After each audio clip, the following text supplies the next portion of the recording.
retrouve pour la suite du challenge Tour d'horizon des arcanes majeurs. Aujourd'hui, nous en sommes à la lame numéro 5, le pape, ou le hiérophant, appelé aussi comme ça, dans les tarots type Rider-Waite. Alors, j'ai choisi 3 illustrations. Alors, de 2 jeux déjà que j'utilise très peu. Le tarot des druides, non, je l'utilise. Alors, on va commencer par le tarot steampunk. Donc, c'est vrai que c'est pas un jeu que j'utilise beaucoup. Les illustrations sont réalisées par Haliphil et le livre est écrit par Barbara Moore. Voilà. Alors, voilà notre hiérophant dans cette illustration. Alors, j'aime beaucoup le fait que ce soit un grand-père avec ses petits-enfants. Je trouve ça, du coup, très doux, très... Alors, on est bien dans le partage des connaissances, dans le guide. Il est en position haute, comme souvent le pape dans les illustrations. Donc, il y a 2 personnes qui l'écoutent.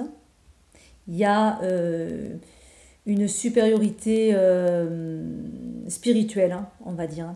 Alors, autant on a vu l'empereur qui était le leader et qui avait une autorité naturelle, mais qui est plus au niveau matériel.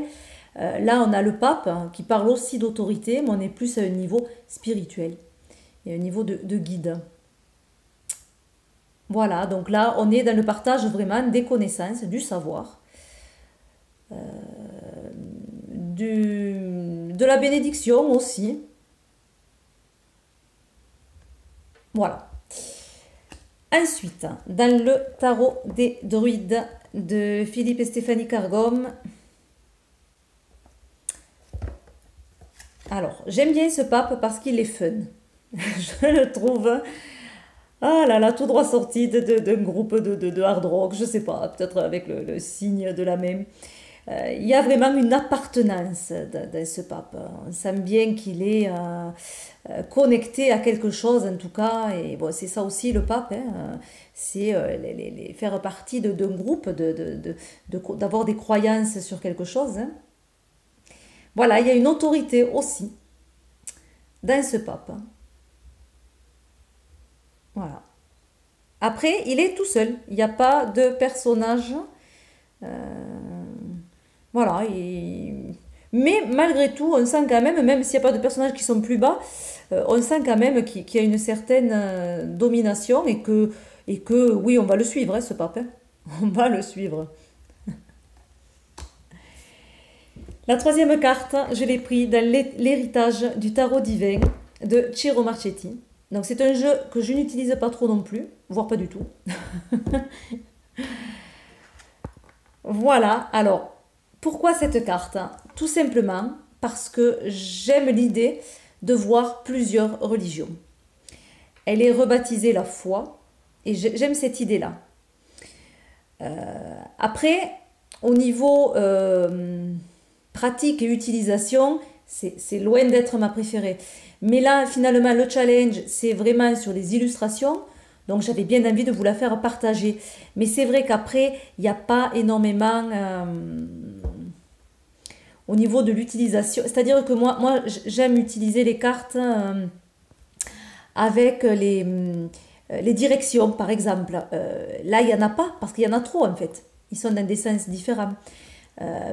Par exemple, si je prends le tarot de Marseille, alors c'est vrai qu'en termes d'illustration, c'est pas fun, quoi, ça reste le tarot de Marseille, donc je ne l'ai pas utilisé cette carte, je ne l'ai pas mis pour vous la montrer, mais au niveau pratique, je l'aime bien, parce que le pape, on voit bien qu'il bénit, avec sa main, l'avenir. Il est tourné vers l'avenir et un signe de bénédiction. Et ça, je peux facilement m'en servir avec la carte qui suit. Donc la carte qui suit le pape, c'est ce qu'il va falloir faire parce que c'est ce qui est béni par le pape. Voilà, donc c'est vrai que je peux m'en servir par rapport à ça. Et ce signe et ce symbole du regard vers l'avenir. voilà, mais bon, après en termes d'illustration, ça reste le tarot de Marseille, même si j'adore le tarot de Marseille. Mais mon challenge, c'est pas vraiment au niveau des symboles et de la pratique, c'est au niveau des illustrations. Et c'est en arrivant sur le pape que je me suis rendu compte qu'en fait, il y avait ces deux notions-là dans un jeu. Il y a vraiment les illustrations que j'aime regarder, que j'aime voir où a voulu aller l'auteur, pourquoi, etc. Mais qui vont rester finalement des jeux un petit peu de collection et des jeux où vraiment je vais utiliser au niveau pratique parce qu'ils sont, parlants, vraiment. Voilà. Mais peut-être je ferai des vidéos sur le tarot de Marseille et sur les symboles vraiment du tarot de Marseille et l'utilisation qu'on peut en avoir. Parce qu'on peut très bien après l'adapter aussi sur d'autres jeux.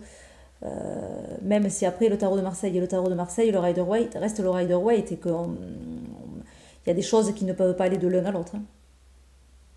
Voilà. Voilà pour mes papins. Je vous fais plein de gros bisous. Je vous retrouve demain pour la carte de l'amoureux. Bye bye.